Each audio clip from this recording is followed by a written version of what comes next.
Colonisation. Now colonisation क्या है, इसके बारे में अब हम पढ़ेंगे। Colonization is a process by which a central system of power dominates the surrounding land and its components. Colonization refers strictly to migration.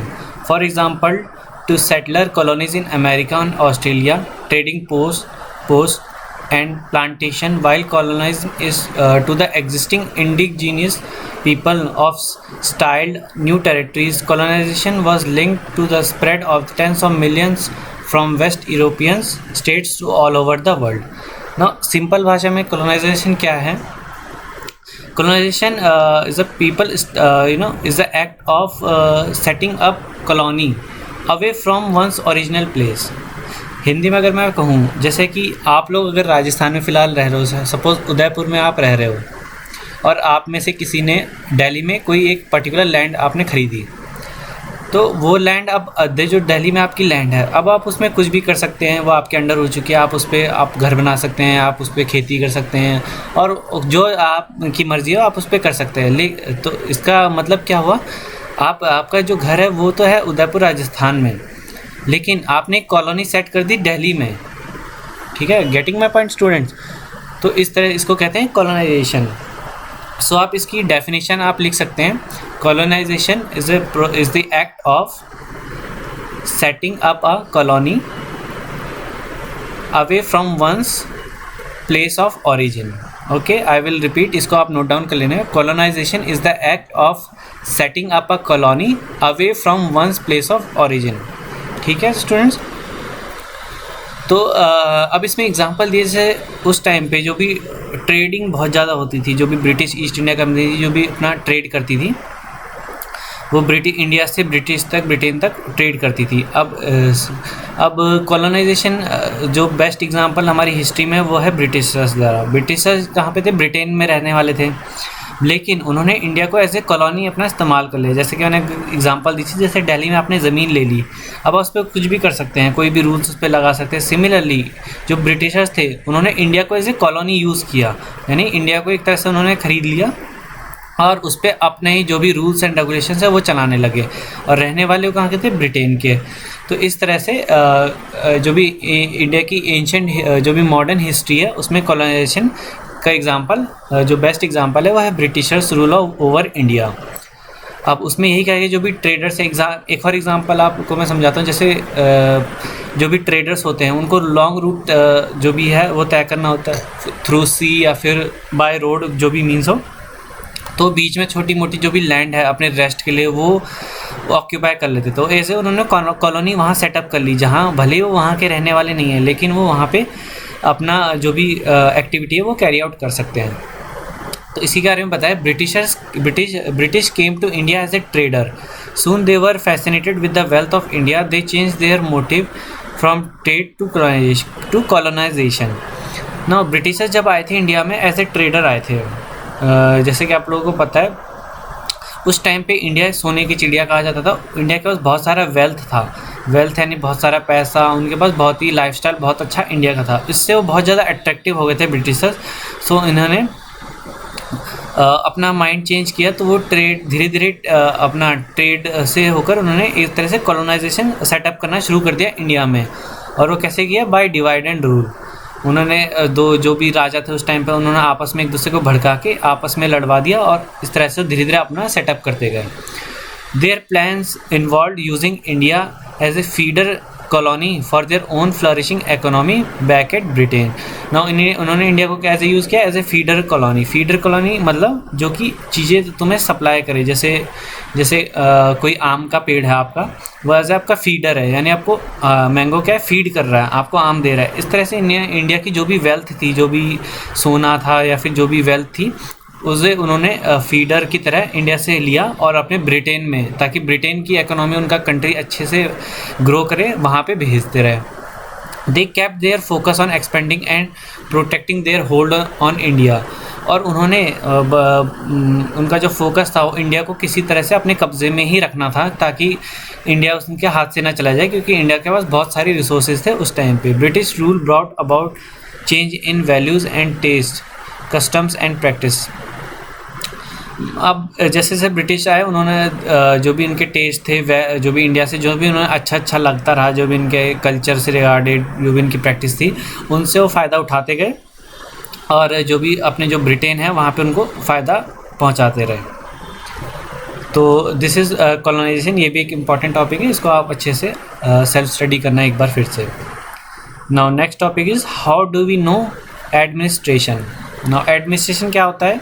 एक तरह से जो भी यू कह रहे हो सेट ऑफ रूल्स होते हैं जो भी एडमिनिस्ट्रेशन के अंडर आ जाते हैं कि ये रूल से इस तरह से हमारा जो भी पर्टिकुलर एरिया है इस रूल से हिसाब से चलना चाहिए, वो एडमिनिस्ट्रेशन के अंडर आता है ये सब काम।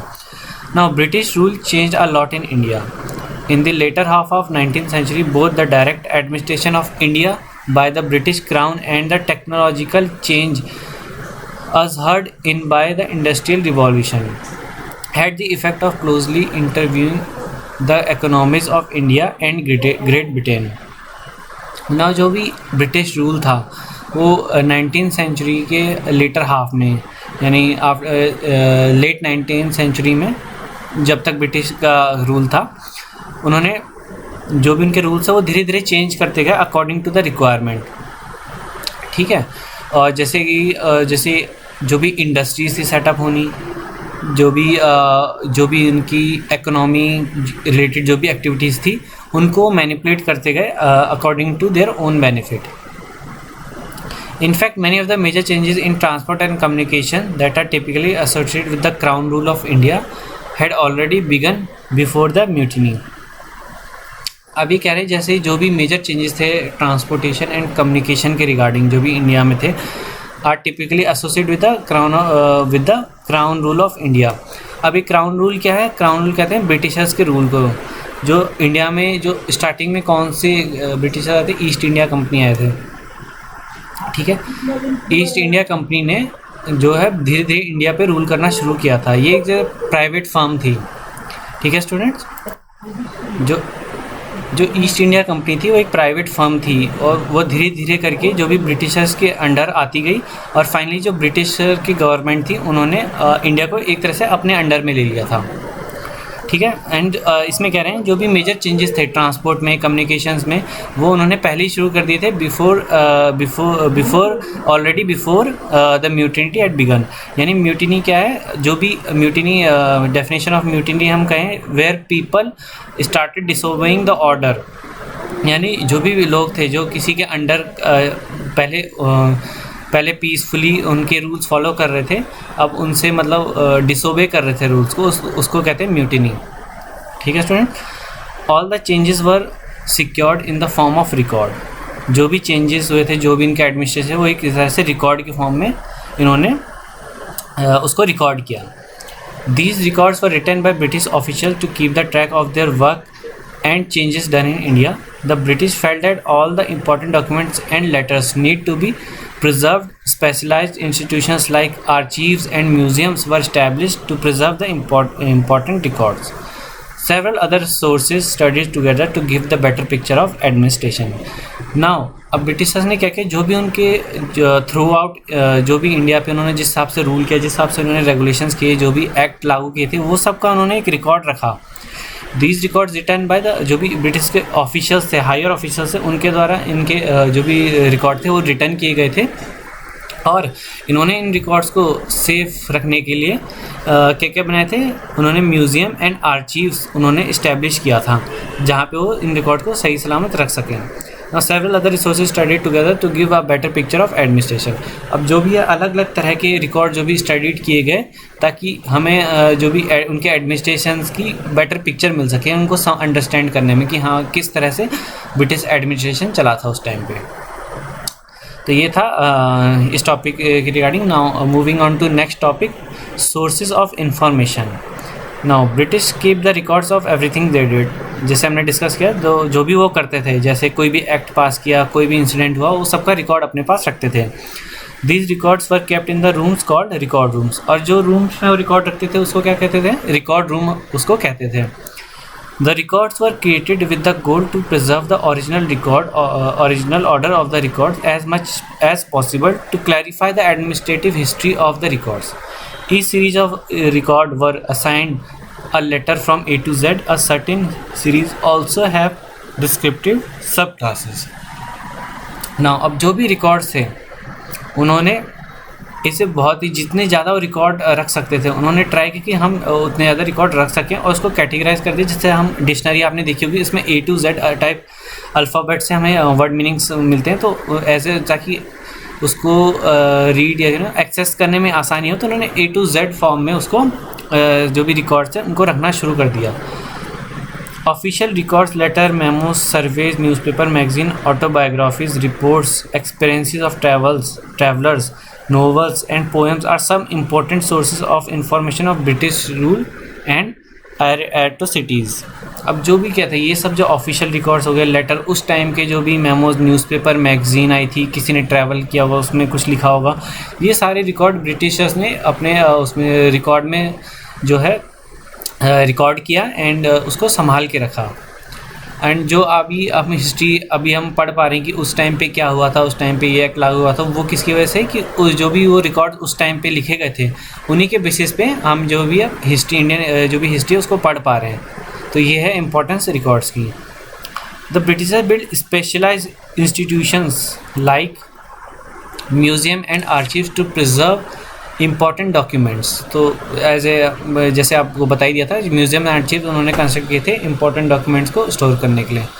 Historians gather information about the provincial administrative system from the reports, memos, notings and letter preserved in 19th century in the archives and record rooms across India.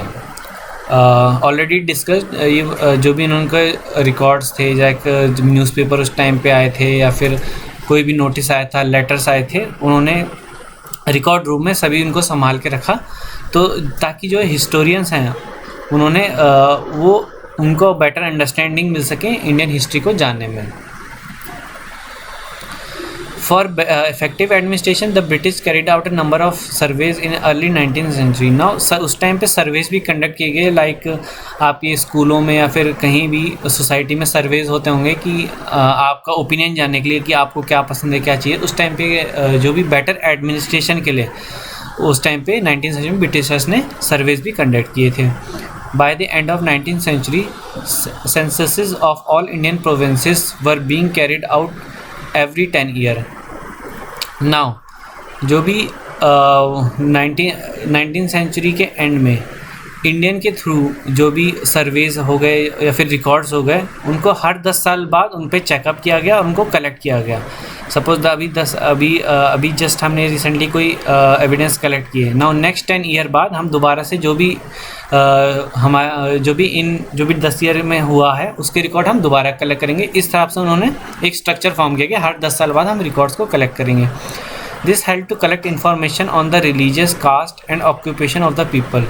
तो उसके क्या हेल्प मिली, जो भी इंफॉर्मेशन जो भी धर्म है, रिलीजियस, कास्ट एंड ऑक्यूपेशन लोगों के उस पर उसके रिकॉर्ड रखने में उनको हेल्प मिली। This service had help historians to collect information about modern India.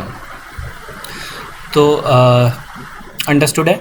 The practice of surveying become a common under colonial administration.